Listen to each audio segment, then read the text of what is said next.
रत्नागिरीमध्ये स्थानिक स्वराज्य संस्थांच्या निवडणूक प्रक्रियेला सुरुवात झाली आहे। रत्नागिरी जिल्हाधिकाऱ्यांच्या आदेशानंतर ग्रामपंचायत आरक्षण सोडत निघाली। 22 एप्रिलला जिल्ह्यातील ग्रामपंचायतीसाठी आरक्षण सोडत निघणार आहे। 2023 पासून ग्रामपंचायतीच्या निवडणुका झालेल्या नाहीत। आरक्षण सोडत होणार असल्याने अनेकांच्या आशा आता पल्लवित झाल्या। याचा आढावा घेतला आमच्या प्रतिनिधींनी, पाहूया। स्थानिक स्वराज्य संस्थांच्या निवडणूक प्रक्रियेला या ठिकाणी सुरुवात झालेली पाहायला मिळते आहे।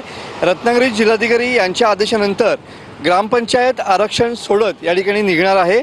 22 एप्रिलला जिल्ह्यातील ग्रामपंचायतीसाठी आरक्षण सोडत जी आहे ती दुपारी 11 वाजता निघणार आहे। त्या संदर्भातील आदेश जे आहेत ते निघालेले पाहायला मिळत आहेत। त्यामुळे अनेकांच्या ज्या आशा आहेत सरपंच पदाच्या त्या या ठिकाणी पल्लवित झालेल्या पाहायला मिळत आहेत। 2023 सालापासून ग्रामपंचायतीच्या निवडणुका ज्या आहेत त्या झालेल्या नव्हत्या। 2025 ते 2030 या सालापर्यंतच्या कालावधीत गठीत होणाऱ्या ग्रामपंचायत सरपंचांची आरक्षण सोडत या ठिकाणी निघणार आहे। कॅमेरामन समित गजनेसह मी मनोज लेले, TV9 मराठी, रत्नागिरी।